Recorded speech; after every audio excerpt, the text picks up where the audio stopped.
చూస్తున్నాం. ప్రభుଙ୍କର ଦୟା ହେତୁ ଆମମାନେ ଆଇବ ପୁସ୍ତକରୁ ଧ୍ୟାନ କରିକି ଆସୁଛୁ. ఈ దినం కూడా కొన్ని విషయాలు మనము తేటగా గమనిద్దాం. ଆଜି ମଧ୍ୟ ଆମେ ଅଳ୍ପ ବିଷୟ ଆମମାନେ ଚିନ୍ତା କରିବା.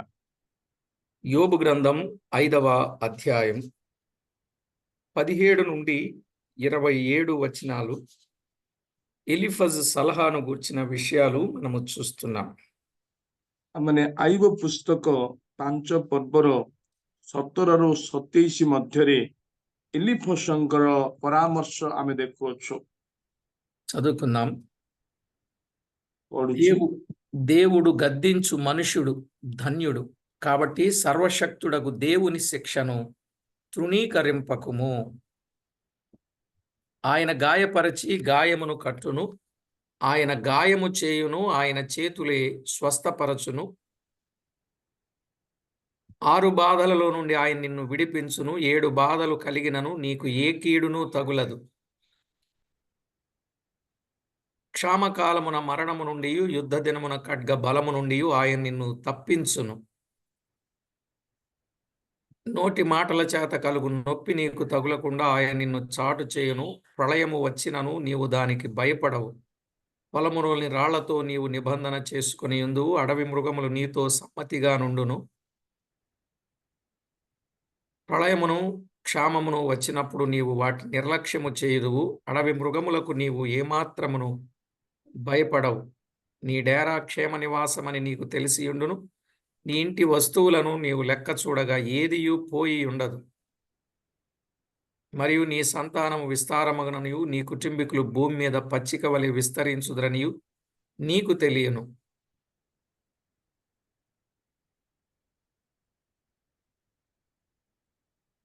ఇరవై 6 వాటి కాలమున ధాన్యపు పనలు ఇల్లు చేరునట్లు పూర్ణ వయస్సు గలవాడవై నీవు సమాధికి చేరదవు. 27 మేము ఈ సంగతి పరిశోధించి చూచితిమి, అది అలాగే ఉన్నది. ఈ మాట ఆలకించి నీ మేలు కొరకు తెలుసుకొనుము. ମାନେ ଓଡିଆରେ ପଢିବା.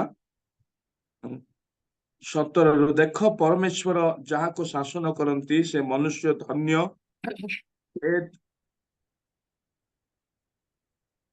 ତୁ ତୁମେ ସର୍ବଶକ୍ତି ମାନଙ୍କର ଶାସ୍ତି ତୁଚ୍ଛ ନ କର, କାରଣ ସେ କ୍ଷତ କରନ୍ତି ଓ ବାନ୍ଧନ୍ତି, ସେ ଆଘାତ କରନ୍ତି ଓ ତାହାଙ୍କର ହସ୍ତ ସୁସ୍ଥ କରଇ. ସେ 6 ଗୋଟି ସଙ୍କଟରୁ ତୁମକୁ ଉଦ୍ଧାର କରିବେ, ଆହୁରି 7 ସଙ୍କଟରୁ ତୁମକୁ କୌଣସି ଅମଙ୍ଗଳ ସ୍ପର୍ଶ କରିବ ନାହିଁ. ଦୁର୍ଭିକ୍ଷ ସମୟରେ ସେ ତୁମକୁ ମୃତ୍ୟୁରୁ ଆଉ ଯୁଦ୍ଧରେ ଖଡ୍ଗର ବଳରୁ ମୁକ୍ତ କରିବେ. ଜିହ୍ବାର କରଡ଼ା ପ୍ରହାରରୁ ତୁମେ ଗୋପନରେ ରଖାଯିବ. କିମ୍ବା ବିନାଶ ଉପସ୍ଥିତ ହେଲେ ତୁମେ ଭୀତ ନହିବ. ତୁମେ ବିନାଶ ଓ ଦୁର୍ଭିକ୍ଷ ପ୍ରତି ହସିବ, ଅଥବା ପୃଥିବୀର ପଶୁଗଣ ବିଷୟରେ ଭୟଗ୍ରସ୍ତ ନହିବ, କାରଣ ପଦାର ପଥର ସଙ୍ଗେ ତୁମର ସନ୍ଧି ହେବ ଓ ପଦାର ପଶୁଗଣ ତୁମ ସଙ୍ଗେ ଶାନ୍ତିରେ ରହିବେ. ପୁଣି ତୁମର ତମ୍ବୁ ଶାନ୍ତିରେ ଅଛି ଏହା ତୁମେ ଜାଣିବ, ଆଉ ତୁମେ ଆପଣା ପଶୁଶାଳାର ତତ୍ତ୍ୱ କଲେ କିଛି ହଜି ନଥିବାର ଦେଖିବ. ମଧ୍ୟ ତୁମର ବଂଶ ବହୁ ସଂଖ୍ୟକ, ତୁମର ସନ୍ତାନ ସନ୍ତତି ଭୂମିର ତୃଣ ପରି ହେବାର ଜାଣିବ. ତୁମେ ଯଥା ସମୟରେ ଆନିତ ଶସ୍ୟ ବିଡ଼ା ତୁଲ୍ୟ ପୂର୍ଣ୍ଣାୟ ହୋଇ ଆପଣା କବରକୁ ଆସିବ. ଏହା ଦେଖ, ଆମମାନେ ତା ଅନୁସନ୍ଧାନ କରିଅଛୁ, ତାହା ସେପରି ଅଟେ. ତାହା ଶୁଣ ଓ ଆପଣା ମଙ୍ଗଳ ନିମନ୍ତେ ତାହା ଜ୍ଞାତ ହୁଅ.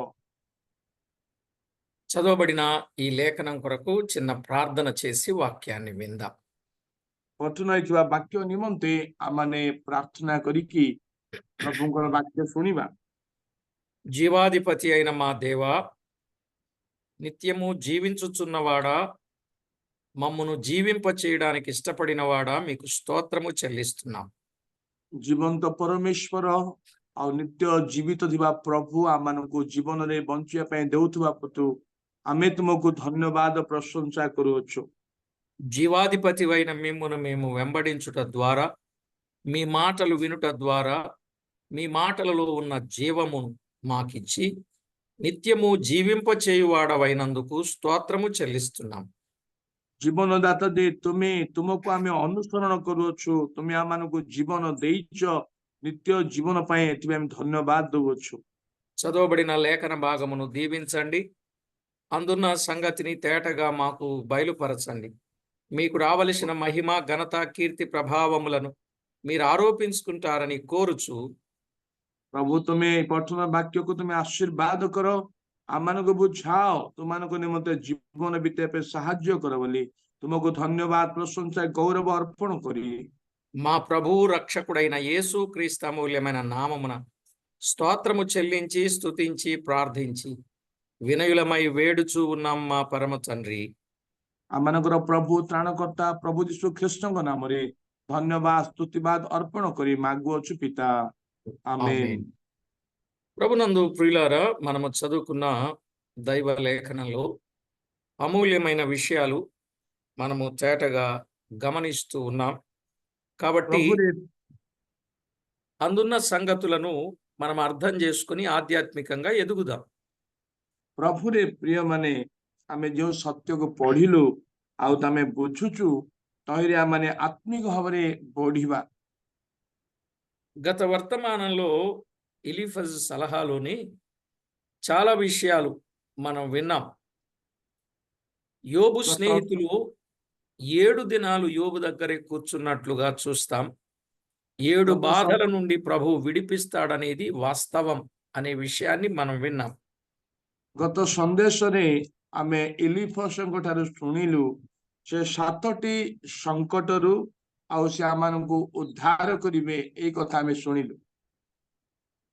దేవుడు ఏ పరిస్థితుల గుండా ప్రయాణం చేసినా ఆయన సెలవు చేత ఆయన అడుగుజాడలలో నడిచే వారికి ఎలాంటి కష్టం వచ్చినా క్షామం వచ్చినా ఆ ప్రియ ప్రభు ఏమాత్రము విడువక వారిని నడిపిస్తాడు అనేది యోబు జీవితంలో మనము చూస్తున్నాం. जे कोनसी परिस्थिति रे मध्य जेतेबेले आमे तांकर अनुसरण करिवु तेबे प्रभु आमानकु से समस्त प्रकार आपदरु से उद्धार करिवे या आइबंक जीवनरु आमे शिखि पारुछु. దైవ లేఖనంలో మనము గమనించినప్పుడు మనము చదువుకున్న అధ్యాయం 20వ వచనంలో ఓ చక్కటి శ్రేష్టమైన మాట మనము గమనిస్తాం.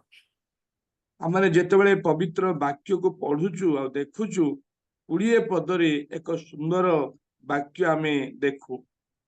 చూడండి, అక్కడున్న ఆ వచన భాగం, క్షామకాలమున మరణము నుండి యుద్ధమున ఖడ్గ బలము నుండి ఆయన నిన్ను తప్పించును అని వ్రాయబడింది. 20 पदरे दुर्भिक्ष समय से तुम्भको मृत्युरु और युद्धरे खड्गर बलरु मुक्त करिवे. కనుక వాక్యములో క్షామకాలమున మరణము నుండి యుద్ధ దినమున ఖడ్గ బలము నుండి నిన్ను తప్పిస్తాడు. ఎంత గొప్ప దేవుడు! दुर्भिक्ष समय से तुमको मृत्युरु युद्धरे खड्गर बलरु मुक्त करिवे. एडे बड़ महान परमेश्वर. కనుక క్షామము కలుగుతుంది లేక క్షామము కలిగింది అనే భయము లేదు, లేక యుద్ధము వస్తుంది ఖడ్గము నూరుతున్నారు అని చింతా చీకు కూడా లేదు. ఎందుకంటే తప్పించే ఆయన ఉన్నాడు. दुर्भिक्ष हौची जे मंगल हबो बा युद्धरे खड्ग को से माने शाणित करूचंती एई विषय रे कौनसी विषय रे हमें चिंतित हेबा आवश्यक नै काहे कि ना से समस्त उद्धार करिया पय समर्थ. 91వ కీర్తన 14వ చరణంలో ఒక చక్కని మాట రాయబడింది. आ गीत संगीता तर 91 रे 14 पदरे एक सुंदर कथा लेखा जाइछि. చూడండి ఏమనుంది. देखंतु कोन अछि. ఓకే, అతడు నన్ను ప్రేమించుచున్నాడు గనుక నేనతనిని తప్పించెదను అన్నాడు. ఇంతకీ తప్పించేది ఎవరినో ఇక్కడ చెప్పు. से आंभ उपरे आपण स्नेह रखी अछि ए तो आंबे ताको उद्धार करिबा कहा विषय रे कुहा जाइछि. ప్రభునందు ప్రియులారా, దేవునిని ఎవరైతే ప్రేమిస్తూ ఉంటారో వారిని దేవుడు తప్పక తప్పించువాడై ఉన్నాడు. वास्तव रे प्रभु रे प्रिय माने जो माने प्रभु को स्नेह रखती से निश्चित भाव से उद्धार करिवे। ఇంతకీ దేనిని తప్పిస్తాడు? మరణమును తప్పిస్తాడా? యుద్ధాన్ని తప్పిస్తాడా? వాటన్నింటి నుండి ప్రాణాన్ని తప్పిస్తాడా అని అన్నప్పుడు एमध्य प्रभु केउथिरु से आमानकु उद्धार करिवे? दुर्भिक्षर उद्धार करिवे ना मृत्युर उद्धार करिवे ना युद्धरु उद्धार करिवे? కీర్తనల గ్రంథం 33వ కీర్తన 18, 19 చరణాలు. 33 गीत तार 18, 19 आउ चरण। ఎంత చక్కని మాట వ్రాయబడిందో చూడండి. వారి एते ప్రాణమును सुंदर మరణము నుండి తప్పించుటకును కరువులో వారిని సజీవులుగా కాపాడుటకును అనే మాట మనం చూస్తున్నాం. आमे देखुछु 19 रे सेमानकर प्राण मृत्युर रक्षा करिया पई और दुर्भिक्ष समय रे सेमानको बंचेवा पई सेमानको उपरे ताहांकर दृष्टि थाए। కనుక మరణము నుండి గాని యుద్ధము నుండి గాని ప్రాణమును తప్పిస్తాడు, కరువులో సజీవులుగా ఉంచుతాడు, క్షేమాన్ని కలిగిస్తాడు అని ఈ చరణంలో మనం చూస్తున్నాం. से आमानकु मृत्युर उद्धार करिवे, पुणी खड्गर भी उद्धार करिवे, आउ से दुर्भिक्षर मध्य से आमानकु उद्धार करिवे। 37వ కీర్తనలో మరొక మాట మనము గమనించవచ్చు. गीत तार 37 ର गीतरे मध्य आमे आउ गोटे कथा देखु। 37వ కీర్తన 19వ చరణం. आउ ता 19 आउ चरण रे आमे देखु। ఏమన్నాడు అక్కడ చూడండి.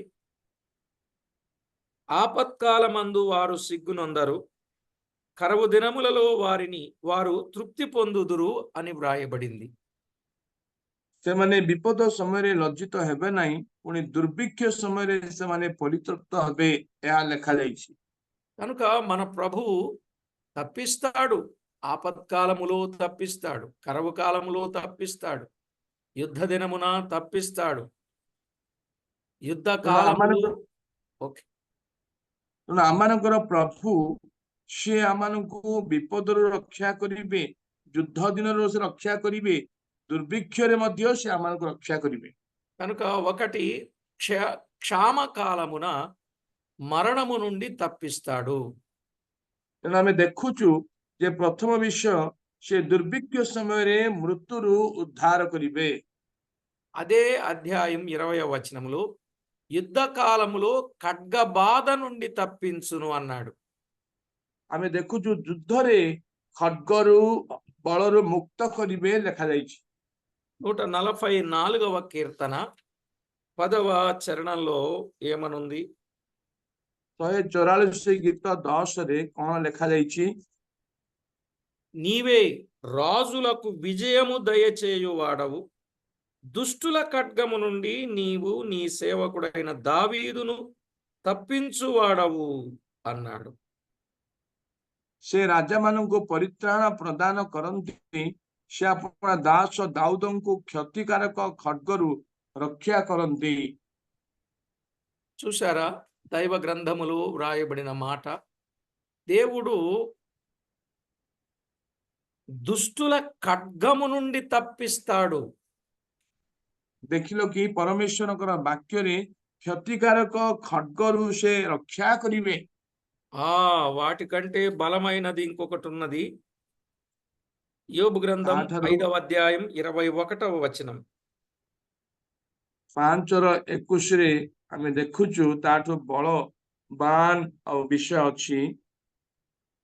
అటువలే మీరు లేనట్టుగానే ఉన్నారు, మీరు ఆపద చూచి భయపడుచున్నారు అన్నాడు. से लेखाई कि विनाश उपस्थित हेले तुम्हें भीत नहिबो लेखाई। దీనికి అర్థం ఏమిటంటే నోటి మాటల నుండి కలిగే నొప్పి, నోటి మాటల నుండి కలిగే నొప్పి ఉంది చూశారు. ఈ నోటి మాటల నుండి వచ్చే నొప్పి నుండి కూడా మన ప్రభువు కాపాడగలడు. ଆଉ ଏଠାରେ ଆମେ ଦେଖୁଛୁ ଜିହାର କୋରଡା ପ୍ରହାରରୁ ତୁମେ ଗୋପନରେ ରଖାଯିବ। ଆମମାନଙ୍କର ପ୍ରଭୁ ଜିହାର କୋରଡା ପ୍ରହାରରୁ ବି ସିଏ ରକ୍ଷା କରିବେ।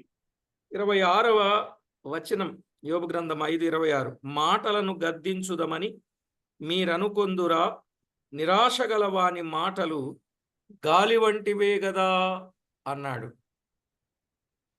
ଆମେ ଦେଖୁଅଛୁ ଏଇ ଆଇବ ତାର 5:26 ତୁମେ ଯଥା ସମୟରେ ଆଉ ଆନିତ ଶସ୍ୟ ବିଡ଼ା ତୁଲ୍ୟ ପୂର୍ଣ୍ଣ ହେ ଆପଣଙ୍କୁ କବରକୁ ଆସିବ। 26 కనుక చాలా సార్లు వారు మనకు ఏమీ సహాయము చేయకపోయినా బాధపడం కానీ వారు మాట్లాడే మాటలు ఉంటాయి చూశారండి, వాటిని సడుగు గొణుగుడు మాటలు అంటారా, లేక సూటిపోటి మాటలు అంటారా, లేక వంకబెట్టుకొని తిట్టే మాటలు అంటారా, ఇంకా ఏదే గాని కొన్నిసార్లు వారి నోటి నుండి వచ్చే మాటలు ఎంత నొప్పి కలిగిస్తాయో ఒక బళ్ళెం ఒక బరిసె దిగినంత పని అవుతుంది అనమాట, ఒక ఈటె దిగినట్టుగా ఉంటది. ମାନେ ଏଇ ପ୍ରକାର କଥା ଗୁଡାକ ଅଛି, ବିଭିନ୍ନ ପ୍ରକାର ମାନେ ଦୁଃଖ ଦେବା, ବାଧା ଦେବା ଆଉ କଥା ଗୁଡାକ ଅଛି ଯୋଉ ଜିହାର କୋରଡାର ପ୍ରହାରରୁ ଏମିତି କଥା ଗୁଡାକ ଯୋଉ ବାଧା ଦେବ, ଗୋଟେ ତ୍ରିଶୂଳ ଭଳିଆ, ଗୋଟେ ଖଡ୍ଗ ଭଳିଆ ଏଇ ପ୍ରକାର କଥା ଗୁଡାକ ଅଛି। ସେଇ కానీ କଥାରୁ ଆମର ପ୍ରଭୁ ଉଦ୍ଧାର କରିବେ। అక్కడ నుండి కూడా ఆయన తప్పిస్తాడు అని చెప్పి 31వ కీర్తన 20వ చరణంలో మనము చూస్తాం. ଆଉ ସେମିତି ଆଉ କଥାରୁ ମଧ୍ୟ ସେ ଉଦ୍ଧାର କରିବେ।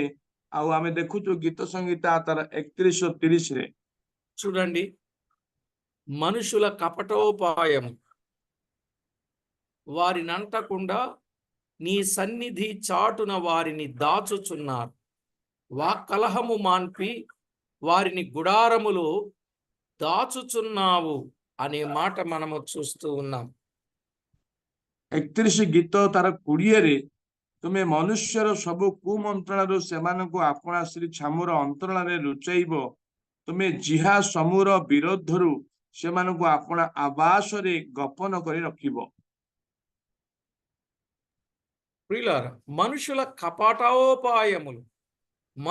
కపటోపాయములు వారికి అంటకుండా, నిజమే, ఎన్ని కపటోపాయములు చేస్తారో ఒక వ్యక్తిని తగ్గించడానికి, ఒక వ్యక్తిని నిందించడానికి, ఒక వ్యక్తిని దూరము చేయడానికి, ఒక వ్యక్తిని బాధించడానికి.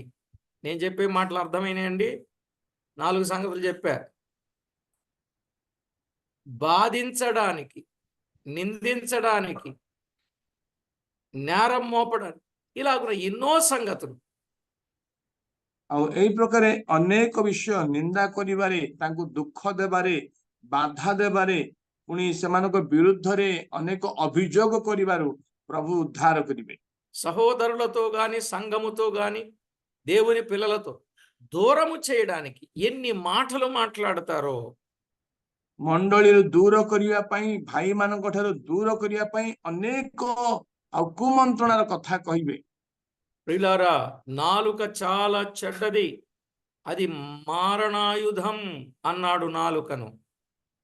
ପ୍ରିୟମାନେ, ଆଉ ଜିଭା ଅତି ମନ୍ଦ ଅଟେ, ଆଉ ତାହା ହଉଛି ମରଣ ଅସ୍ତ୍ର ବୋଲି ଲେଖାଯାଇଛି।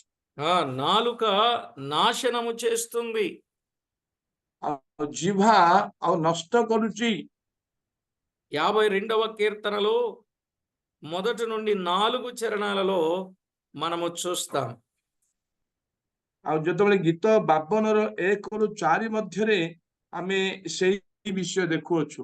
నాలుకను వాడిగల మంగళ కత్తి అన్నాడు. ଲେଖା ହେଇଛି ଯେ ଜିଭାର ତୀକ୍ଷ୍ଣ କ୍ଷୁର ବୋଲି ଲେଖା ହେଇଛି। అది కపటమైనది అన్నాడు 4లో. ଆଉ ତା 4 ପଦରେ ଦେଖୁଛୁ ପ୍ରବଞ୍ଚନା ପୂର୍ବକ କାର୍ଯ୍ୟ କରୁଅଛି। అది నీతి పలుకుట కంటే అబద్ధాలు చెప్పడానికి ఎక్కువ ఇష్టపడుద్ది అని చెప్పాడు. ଆଉ ତା ଲେଖା ଯାଇଛି ସୁକର୍ମ ଅପେକ୍ଷା କୁକର୍ମକୁ, ଧର୍ମ କଥା ଅପେକ୍ଷା ମିଥ୍ୟା ଅଧିକ କଥା ଆଉ ସେ ଭଲ ପାଇଅଛି। అది నాశనకరమైన మాటలే పలుకుద్ది అని ଆଉ ତା చెప్పాడు. କେବଳ ଲେଖା ଯାଇଛି ଯେ ପ୍ରବଞ୍ଚନା କଥା ହିଁ ବିନାଶକ କଥା ଭଲ ପାଇଅଛି। ఇప్పుడు చెప్పండి, అన్నింటికంటే బలమైన మారణాయుధం ఏది అండి? ଆଉ ସବୁଠାରୁ ଆଉ ବିଶେଷ କରି ମୃତ୍ୟୁର ଖడ్ଗ କଣ? చెప్పాలి మీరు. అన్నిటికంటే బలమైన మారణాయుధం ఏదంటే నాలుకే. ସବୁଠାରୁ ପୁରା ବଳବାନ ଅସ୍ତ୍ର ହଉଛି ଜିଭା। దూరములో ఉండి కూడా యుద్ధం చేస్తుంది. ମାନେ దూరములో ଦୂରରେ ఉండి ଥାଇକି కూడా యుద్ధం చేస్తుంది. ଦୂରରେ ଥାଇକି ବି ଯୁଦ୍ଧ କରିବ। చూడండి, మీరు ఒరిస్సాలో ఉన్నారు, నేను రాజమండ్రిలో ఉన్నారు. ఇప్పుడు మీరు నా ଦେଖନ୍ତୁ మీద ఏదైనా ఒక చెడ్డ మాట చెప్పారనుకోండి, ఫోన్ చేసి ఎవరికైనా, లేక మీ కొరకు నేను ఏదైనా చెడ్డ మాట చెప్పాను అనుకోండి, ఇక అది జనాలలో ప్రబలిపోతుంది. ఇక అక్కడి నుంచి చూడండి, ఎంత దూరంలో ఉన్నా సరే అది మనుషుల్ని బాధ పెట్టేటట్టుగా చేస్తుంది. అలాంటి ప్రజల మధ్య మనం ఉన్నాం. ଦେଖନ୍ତୁ ଆପଣ ମାନେ ଓଡିଶାରେ ଅଛନ୍ତି, ମୁଁ ଆନ୍ଧ୍ରରେ ଅଛି। ଯଦି ଆପଣ ମୋ ବିରୁଦ୍ଧରେ କୌଣସି ନିନ୍ଦାର କଥା କହିବେ ତା ଅତି ଶୀଘ୍ର ବ୍ୟାପିଯିବ, ଆଉ ଶୀଘ୍ର ବ୍ୟାପିଯିବ। అందుకే నాలుకను జాగ్రత్తగా కాపాడుకోవడం మేలు అన్నాడు. ତେଣୁ ଜିହ୍ବାକୁ ଆଉ ଜାଗ୍ରତ କରିକି ଆଉ ରଖିବା ତା ଭଲ ଅଟେ। అవును కదండి. నాలుకను జాగ్రత్తగా కాపాడుకోవడం అది ప్రతివారికి ఎంతో మేలు అనే సత్యాన్ని చాలా తేటగా చెప్పాడు. ଆମମାନଙ୍କର ଜିହ୍ବାକୁ ଯେ ଆମେ ସୁରକ୍ଷା କରିବା ଅତି ଭଲ ବୋଲି ଲେଖାଯାଇଛି। రైట్. నాలుక నాశనం చేస్తుంది. అయితే ఆ నాలుక నుండి, ఆ నోటి మాటల నుండి కలిగే నొప్పి నుండి మన ప్రభువు కాపాడతాడు. ଆଉ ଜିହ୍ବା ବିନାଶ କରୁଅଛନ୍ତି, ତେଣୁ ସେ ଜିହ୍ବାର କରଳାରୁ ଆଉ ସିଏ ଆମମାନଙ୍କୁ ଉଦ୍ଧାର କରିବେ। అజ్ఞానముగాను, మూర్ఖముగాను, అబద్ధములతో మాట్లాడే ఆ నోరు దేవుడు ఒకానొక దినాన మూయిస్తాడు అనే సత్యం కూడా బైబిల్ తేటగా చెప్పింది. ଅଜ୍ଞାନ ହଉ ମୂର୍ଖତା ହଉ ସେ ସବୁରୁ ସେ ଆଉ ଦିନେ ମୁଖକୁ ବନ୍ଦ କରିବେ, ଏହା ବାଇବଲରେ ସତ୍ୟତା ଲେଖାଯାଇଛି। ఒకటి, క్షామకాలమున మరణము నుండి తప్పిస్తాడు. 2, యుద్ధకాలములో ఖడ్గబాధ నుండి తప్పిస్తాడు. ଆମେ ଦେଖିଲୁ ଦୁର୍ଭିକ୍ଷ ସମୟରେ ସେ ମୃତ୍ୟୁରୁ ଉଦ୍ଧାର କରିବେ, ଯୁଦ୍ଧରେ ଖడ్ଗରୁ ସେ ଖడ్ଗର ବଳର ମୁକ୍ତ କରିବେ। 3, నోటి మాటల నుండి కలిగే నొప్పి నుండి తప్పిస్తాడు. ଆଉ ତୃତୀୟ ଜିହ୍ବାର କରଡ଼ା ପ୍ରହାରରୁ ସେ ଆମମାନଙ୍କୁ ଗୋପନରେ ରଖିବେ। 4, ప్రళయము నుండి తప్పిస్తాడు. ପୁଣି ଆମେ ଦେଖୁଅଛୁ ଯେ ତୁମେ ଭିତରୁ ସେ ଉଦ୍ଧାର କରିବେ, ବିନାଶରୁ ସେ ଉଦ୍ଧାର କରିବେ। చూడండి, 5వ అధ్యాయం 21వ వచనం యోబు గ్రంథం. నోటి 21 మాటల పదవి చేత నొప్పి తగులకుండా ఆయన నిన్ను చాటు చేయును. ప్రళయము వచ్చినను నీవు దానికి భయపడవు. ప్రళయము వచ్చినను నీవు దానికి భయపడవు అన్నాడు. ଆମେ ଦେଖୁଛୁ ଆଇବତର 5:21ରେ ଜିହ୍ବାର କରଡ଼ା ପ୍ରହାରରୁ ତୁମେ ଗୋପନରେ ରଖାଯିବ, କିମ୍ବା ବିନାଶ ଉପସ୍ଥିତ ହେଲେ ତୁମେ ଭୀତ ନହିବ। మన జీవితంలో ప్రియులారా, ప్రళయము వంటి పరిస్థితులు ఎదురవుతాయి. అయినా దానికి భయపడకుండా చేసేవాడు మనము నమ్మిన మన దేవుడు అనే విషయాన్ని మీరు అస్సలు మర్చిపోవద్దు. ପ୍ରଭୁରେ ପ୍ରିୟମାନେ, ଆମମାନଙ୍କ ଜୀବନରେ ବିନାଶ ଉପସ୍ଥିତ ହବ, କିନ୍ତୁ ତହିଁରୁ ନିଶ୍ଚିତ ଭାବରେ ପ୍ରଭୁ ଆମମାନଙ୍କୁ ଉଦ୍ଧାର କରିବେ। ତେଣୁ କେବେ ବି ତୁମେ ଭୀତ ହୁଅ ନାହିଁ। ప్రళయము అంటే సకలమైన ఉపద్రవములు. ଏଇଠି ଆମେ ଦେଖୁଛୁ ଓଡ଼ିଆରେ ବିନାଶ ମାନେ ସକଳ ଉପଦ୍ରବ ବା ବିପଦ। సమూయేలు 2వ గ్రంథం 4వ అధ్యాయం 12వ వచనం.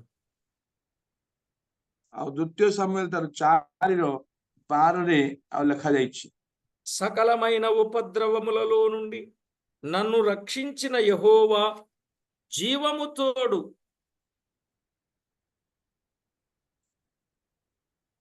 మానని చెప్పి దావీదు తన వారికి ఆజ్ఞ ఇయ్యగా వారు ఆ మనుషులను చంపి వారి చేతులను కాళ్లను నరికి వారి శవములను హెబ్రోను కొలను దగ్గర వేలాడగట్టిరి అన్నాడు. ଆମେ ଦ୍ୱିତୀୟ ସାମୁଏଲ ଆଉ ତାର 4:12 ପଢୁଛୁ ତ ଦାଉଦ ଆପଣ ଯୁବା ମାନଙ୍କୁ ଆଜ୍ଞା ଦିଅନ୍ତେ ସେମାନେ ସେମାନଙ୍କୁ ବଧ କଲେ ଆଉ ସେମାନଙ୍କର ହସ୍ତ ପାଦ ଛେଦନ କରି ହିବ୍ରୋନସ୍ଥ ପୁଷ୍କରିଣୀ ନିକଟରେ ଟଙ୍ଗାଇ ଦେଲେ। ମାତ୍ର ସେମାନେ ଇସ୍ବୋତର ମସ୍ତକ ନେଇ ହିବ୍ରୋନରେ ଅବ୍ନର କବରରେ କବର ଦେଲେ। కనుక మన ప్రభువు ప్రళయము వంటి సకలమైన ఉపద్రవములు వచ్చినప్పటికీ కూడా ఆయన ఏం చేస్తాడు? దానిలో నుండి తప్పిస్తాడు, లేదా రక్షిస్తాడు, లేదా కాపాడతాడు. ଆମମାନଙ୍କର ପ୍ରଭୁ କଣ କରିବେ? ସମସ୍ତ ବିନାଶରୁ ସେ ଆମମାନଙ୍କୁ ଉଦ୍ଧାର କରିବେ ବା ତହିଁରୁ ସେ ଆମମାନଙ୍କୁ ରକ୍ଷା କରିବେ ଆମମାନଙ୍କର ପ୍ରଭୁ। ప్రియులారా, మనము తేటగా గమనించాలి. 23వ వచనములో 22వ వచనములో పొలములోని రాళ్లతో నీవు నిబంధన చేసుకొని యుందువు అన్నాడు. ఇలాంటి పరిస్థితులు ఎదురైనప్పుడు పొలములోని రాళ్లతో నిబంధన నీవు చేసుకొందువు అన్నాడు. ଆମେ 23 ପଦରେ ଦେଖୁଛୁ 5:23 କାରଣ ପଦାର ପଥର ସଙ୍ଗେ ତୁମର ସନ୍ଧି ହେବ ଲେଖାଯାଇଛି। 5వది పొలములోని రాళ్లతో నిబంధన చేసుకొందువు అనగా నీ ఆస్తి నీకు సమకూర్చబడినని భావం. ଆମେ ଦେଖୁଛୁ 5 ବିଷୟ କାରଣ ପଦାର ପଥର ସଙ୍ଗେ ତୁମର ସନ୍ଧି ହେବ ମାନେ ତୁମର ଧନ ସମ୍ପତ୍ତି ଆଉ ତୁମକୁ ହିଁ ଦିଆଯିବ। అంటే ప్రళయము గాని క్షామము గాని వచ్చినప్పుడు నీవు భయపడవు, అనగా వాటిని నిర్లక్ష్యము చేయుదువు అనే భావం మనకు అర్థమవుతుంది. ଆମେ ଦେଖୁଛୁ ବିନାଶ ଦୁର୍ବିପାକ ପ୍ରତି ହସିବ ଆଉ ଏ ପ୍ରକାର ଲେଖା ହେଇଛି ତୁମେ ଭୀତ ନହିବ ଲେଖାଯାଇଛି ତାର ଭାବ। 23వ వచనములో అడవి మృగములకు నీవు భయపడవు అన్నాడు. ଆଉ ଆମେ ଦେଖୁଛୁ ତାର 23ରେ ଆଉ ପଦାର ପଶୁଗଣ ତୁମ ସଙ୍ଗେ ଶାନ୍ତିରେ ରହିବେ। ఎందుకంటే 22లో చెప్పాడు అడవి మృగములు నీతో సమ్మతిగా నుండును అన్నాడు. ଆଉ ଲେଖାଯାଇଛି ଓଡ଼ିଆରେ ଅଥବା ପୃଥିବୀର ପଶୁଗଣ ବିଷୟରେ ଭୟଗ୍ରସ୍ତ ନହିବ ଆଉ ପଶୁଗଣ ସଙ୍ଗେ ତୁମ ସଙ୍ଗେ ଶାନ୍ତିରେ ରହିବେ ଲେଖାଯାଇଛି। ప్రియులారా, ఈ పరిస్థితి ఎప్పుడు కలుగుద్ది అనంటే ప్రభు రాజ్యములో ఇలాంటి పరిస్థితి ఏర్పడుతుంది. ଆଉ ପ୍ରଭୁରେ ପ୍ରିୟ ମାନେ ଏହା କେବେ ସଫଳ ହବ ମାନେ ପ୍ରଭୁଙ୍କର ରାଜ୍ୟ ଯୋଉ 1000 ବର୍ଷ କାଳ ରାଜ୍ୟରେ ଆଉ ତାହା ଏହା ଘଟିବ 1000 ବର୍ଷ ରାଜତ୍ୱ କାଳରେ। యెషయా గ్రంథం 11వ అధ్యాయం 6 నుండి 9 వచనాలలోను, ଯେଶାୟା ତାର 11 ତାର 6ରୁ 9 ମଧ୍ୟରେ, యెషయా గ్రంథం 65:25లోను చూస్తాం.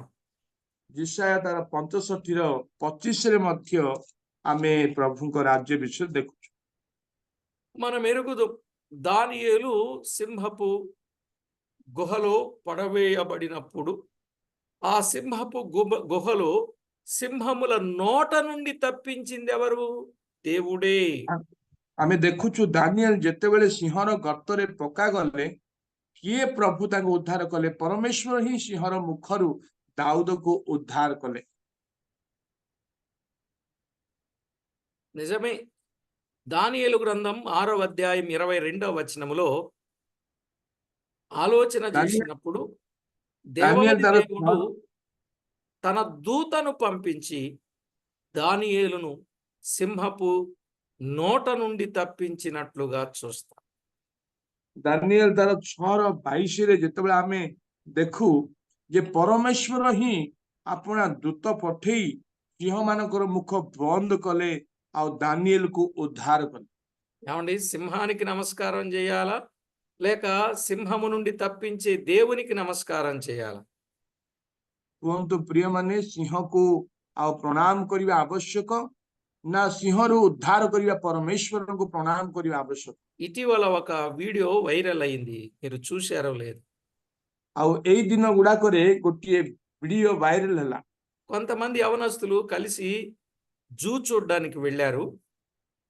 ଆଉ କେତେକ ଯୁବକ ମାନେ ଆଉ ବୁଲିକି ସେମାନେ ଜୁ ଦେଖିବା ପାଇଁ ଗଲେ, ଚିଡ଼ିଆଖାନା। అక్కడ ఒక వ్యక్తి అత్యుత్సాహం ప్రదర్శిస్తూ బాగా దగ్గర గోడ అంచు వరకు వెళ్ళి దానితో అక్కడ ఉన్నటువంటి సింహముతో ఫోటో తీసుకోవాలి సెల్ఫీ అనుకున్నట్టు అనుకుంటే కాలు జారి జూలో పడిపోయాడు. ଜଣେ ଯୁବକ ଆଉ ସିଏ ଯାଇକି ସେଲ୍ଫି କାଢିବା ପାଇଁ ଦେଖିଲେ ସିଂହର ସେଇ ନିକଟକୁ, ଆଉ ସେଇ କାନ୍ଥ ଉପରୁ ସେ ପଡିଗଲେ ସେ ଜୁ ଭିତରେ। ఇప్పుడు అది రానే వచ్చింది, టైగరో సింహమో రానే వచ్చింది. ଆଉ ଆମେ ଦେଖୁଛୁ ଆଉ ସେ ବାଘ ଆସିଲା। ఇక వచ్చినప్పుడు పైనుండి ఏమో వీళ్ళు కేకలేస్తున్నారు. ఆ వచ్చిన సింహానికి వీడు నమస్కారం పెడతా ఉన్నాడు, చేతులు ఖాళీ లేకుండా. నేను చూశాను, నిన్న ఎప్పుడో చూశాను. చేతులు ఖాళీ ଆଉ లేకుండా నమస్కారం పెడుతున్నాడు. ఎంతసేపు పెట్టినా సరే కాపాడుద్దా, తప్పించుద్దా, ఆదుకుంటుందా? ଆମେ ଦେଖୁଛୁ ସେ ଯୁବକ କେତେ ନମସ୍କାର କଲେ ବି ସେ ବାଘ କଣ ଆଉ ରକ୍ଷା କରିବ କି? ନା, ରକ୍ଷା କରେନି। ఈ పైన ఉన్న వాళ్ళ కేకలకు బాగా అదిరిపోయి గొంతుకు పట్టుకొని మొత్తానికి ఈడ్చుకొని దూరంగా లోపలికి వెళ్ళిపోయింది.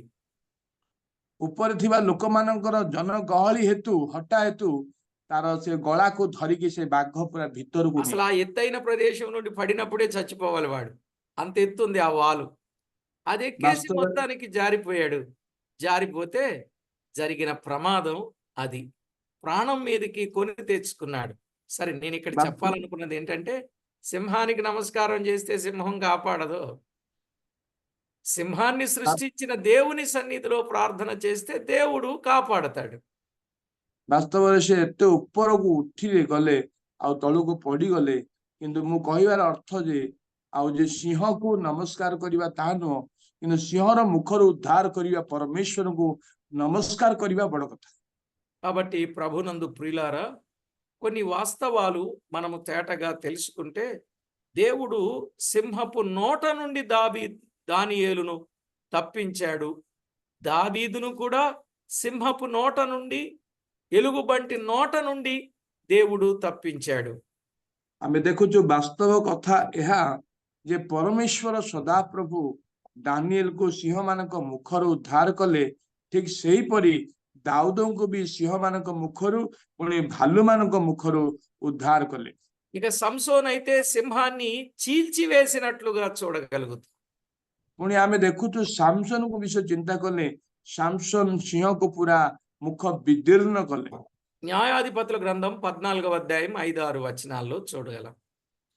ବିଚାରକର୍ତ୍ତା 14:5-6 ଆଉ ସେଇ ଘଟଣା ଆମେ ଦେଖୁ। ఇలా చీల్చగలిగాడంటే అది దేవుని శక్తి. ଆଉ ଯଦି ଏଇ ପ୍ରକାର ସେ ବିଦୀର୍ଣ୍ଣ କଲେ ସିଂହକୁ, ଏହା ପରମେଶ୍ୱରଙ୍କର ଶକ୍ତି କେବଳ।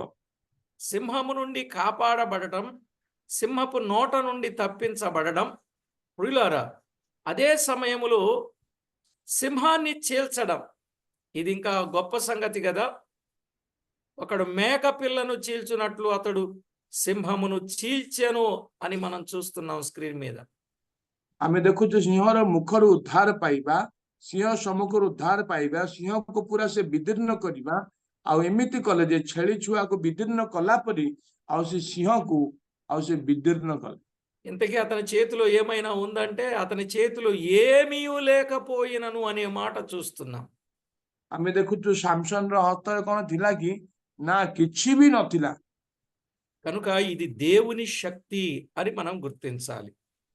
ତେଣୁ ଆମେ ଜାଣିବା ଆବଶ୍ୟକ ଯେ ଏହା ସଦାପ୍ରଭୁଙ୍କର ଶକ୍ତି ଅଟେ।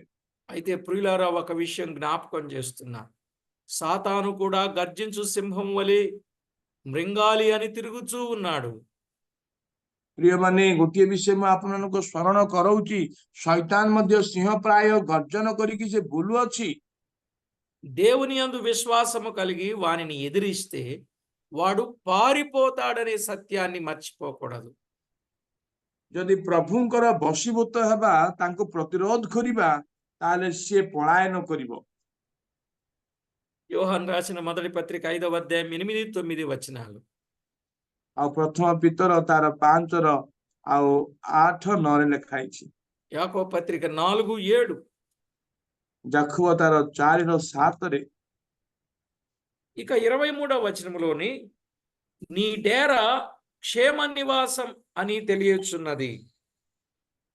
ଆଉ 23 ପଦରେ ଆମେ ଦେଖୁଛୁ ଯେ ସେ ଲେଖା ହେଇଛି ଆମ ଓଡିଆରେ 24 ପଦରେ, ପୁଣି ତୁମର ତମ୍ବୁ ଶାନ୍ତିରେ ଅଛି। 24వ వచనం అండి, 24. నీ డేరా క్షేమ నివాసమని నీకు తెలిసి ఉండును, నీ ఇంటి వస్తువులు నీవు లెక్క చూడగా ఏదియు పోయి ఉండదు అన్నాడు. ଆମେ ଦେଖୁଛୁ 24ରେ ପୁଣି ତୁମର ତମ୍ବୁ ଶାନ୍ତିରେ ଅଛି ଏହା ତୁମେ ଜାଣିବ ଆଉ ତୁମେ ଆପଣା ପଶୁଶାଳାର ତତ୍ତ୍ୱ କଲେ କିଛି ହଜି ନଥିବାର ଦେଖିବ।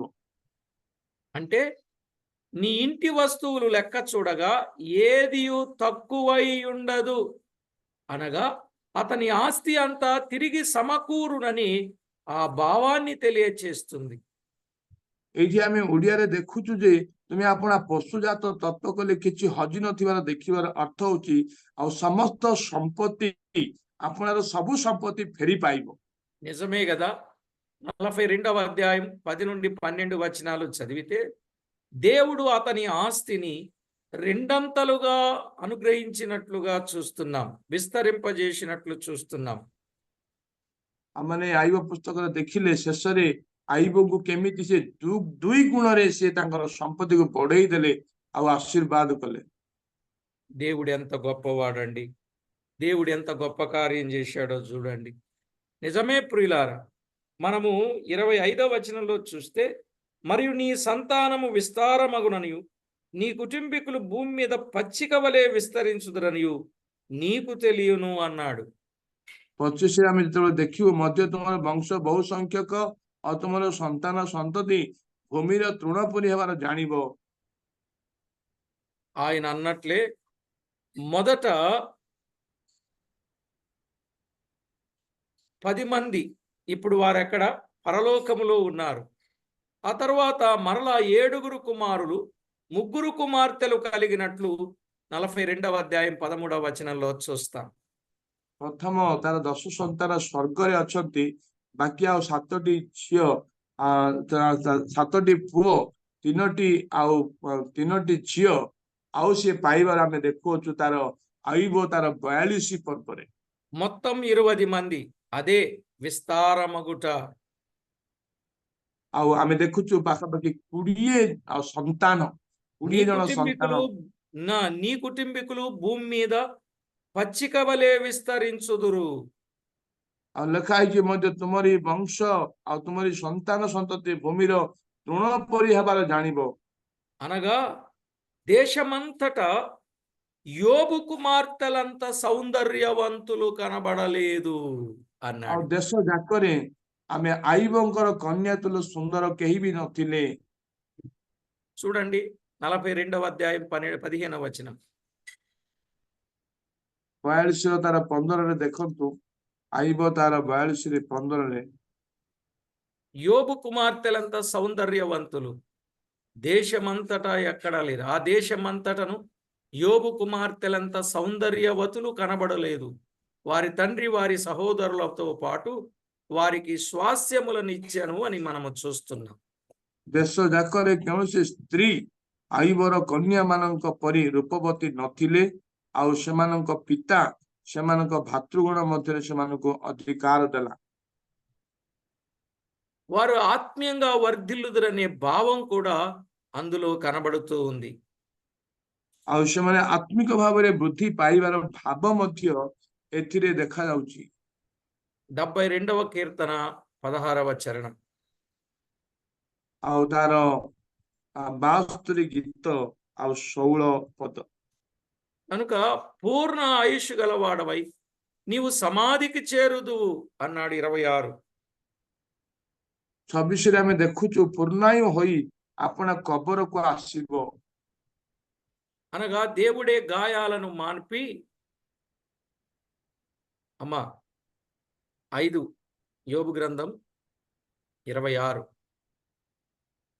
దేవుడే గాయాలను మాన్పి ఆరోగ్యం ఇచ్చాడనే భావం కనబడుతుంది. ଆମେ ଦେଖୁଛୁ ପରମେଶ୍ୱର ହିଁ ଆଉ ସିଏ ଆଘାତକୁ ସୁସ୍ଥ କରିକି ଆଉ ସେ ଅନୁଗ୍ରହ କଲେ। వాటి కాలమున ధాన్య పనులు ఇల్లు చేరుంటే పూర్ణ వయసు గలవాడవై నీవు సమాధికి చేరుదువు అన్నాడు. ତୁମେ ଯଥା ସମୟରେ ଆଣିତ ଶସ୍ୟ ବିଡ଼ା ତୁଲ୍ୟ ପୂର୍ଣ୍ଣାୟୁ ହୋଇ ଆପଣା କବରକୁ ଆସିବ। 18లో చెప్పినట్లు దేవుడే గాయాలను మాన్పి ఆరోగ్యం ఇచ్చాడని ఆయుష్నిచ్చాడని మనం చూస్తున్నాం. 18 ପଦ ଅନୁସାରେ କାରଣ ସେ କ୍ଷତ କରନ୍ତି ଓ ବାନ୍ଧନ୍ତି, ସେ ଆଘାତ କରନ୍ତି ଓ ତାଙ୍କ ହସ୍ତ ସୁସ୍ଥ କରଇ। తరువాత యోబు 140 ఏండ్లు బ్రతికినట్లుగా మనము చూడగలం. ଆଉ ସେମିତି ଆଇବ 140 ବର୍ଷ ଆଉ ବଞ୍ଚିଲେ ଆମେ ଦେଖୁଛୁ। ఓ ప్రియులారా, నిజంగా దేవుడు తన భక్తులను కాపాడువాడు, తప్పించేవాడు అనే సత్యాన్ని మనము చూస్తాం. ହଁ ପ୍ରିୟମାନେ, ସଦାପ୍ରଭୁ ତାଙ୍କର ଭକ୍ତ ମାନଙ୍କୁ ରକ୍ଷା କରନ୍ତି ଆଉ ଉଦ୍ଧାର କରନ୍ତି। యోబు ప్రతి విషయములో పాపము లేనివాడుగా, దేవుని యందలి గొప్ప నిరీక్షణ కలిగిన వాడుగా ఉండుటను బట్టి తన ఆయు పరిమాణం పెరిగింది, ఆశీర్వాదం పెరిగింది, అతని సంతానము వృద్ధి పొందింది. ଆଇବ କୌଣସି ବିଷୟରେ ସେ ପାପ କଲେ ନାହିଁ, ସଦାବେଳେ ସଦାପ୍ରଭୁଙ୍କୁ ଭୟ କଲେ। ତେଣୁ ପ୍ରଭୁ ତାଙ୍କୁ ତାଙ୍କର ସନ୍ତାନ ମାନଙ୍କୁ, ତାଙ୍କର ଆୟୁକୁ, ତାଙ୍କର ସମ୍ପତ୍ତିକୁ ବି ସେ ଆଶୀର୍ବାଦ କଲେ, ବୃద్ధి କଲେ। కనుక యోబు తనకు కలిగిన శ్రమలన్నింటినీ ఎంతో సహించి ఓర్పు కలిగి ఎందుకున్నాడంటే, దేవుడు తప్పక ఇచ్చిన మాట నెరవేరుస్తాడు, ఆయన ఆశీర్వదిస్తాడు అనే ఒక గొప్ప నిరీక్షణ కలిగినటువంటి వాడుగా యోబు భక్తుడు జీవించాడు. ଆଇବ ସମସ୍ତ କ୍ଲେଶରେ ସେ ସହନ କଲେ, ସହ୍ୟ କଲେ, ଧୈର୍ଯ୍ୟ ଧଲେ। ତେଣୁ ପ୍ରଭୁ ଏହି ସମସ୍ତ ବିଷୟରେ ଯେଉଁ ପ୍ରତିଜ୍ଞା ଦେଇଥିଲେ ଆଉ ତାକୁ ସ୍ମରଣ କରିକି ଆଶୀର୍ବାଦ କଲେ। కనుక యోబు లాంటి జీవితం మనము కూడా కలిగి ఉండడానికి ఇష్టపడితే, యోబును దేవుడు ఎలాగున అన్ని విషయాల్లో వృద్ధి పరిచాడో మనలను కూడా వృద్ధి పరుస్తాడు. మన విశ్వాసం సడలకుండా స్థిరముగా, దృఢముగా, బలముగా, గట్టిగా పట్టుకున్న వారమై ఉండాలి. ଯଦି ପ୍ରାଇବଙ୍କ ପରି ଯଦି ଆମେ ମଧ୍ୟ ଜୀବନ କାଟିବା, ବିଶ୍ୱାସକୁ ଦୃଢ କରିବା, ତେବେ ପ୍ରଭୁ ଆମକୁ ନିଶ୍ଚିତ ସାହାଯ୍ୟ କରିବେ। ଆମେ ମଧ୍ୟ ଆମର ବିଶ୍ୱାସକୁ ପୁରା ବଳବାନ ସହିତ ଦୃଢ ଭାବରେ ଧରି ରଖିବା। అలాగూ ప్రతి ఒక్కరూ సిద్ధపడి ప్రభువుకెంతో మహిమ ఆపాదిస్తూ ఆయన నామాన్ని ఘనపరచేవారుగా ఉండాలని ప్రభు అయిన దేవుని పేరట ప్రేమతో మీకు మనవి చేస్తున్నాను.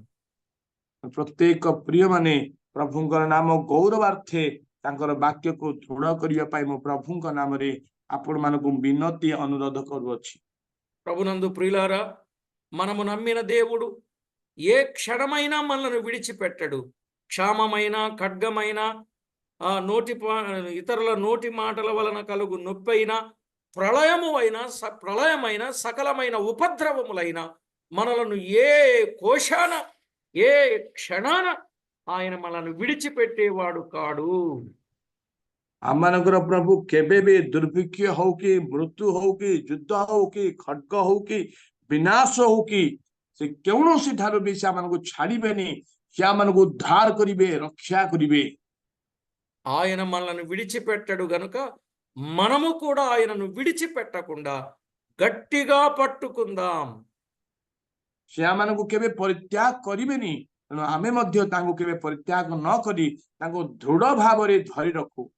ఇతరులు, స్నేహితులు, ఇరుగు పొరుగు ఎన్నో మాట్లాడతారు.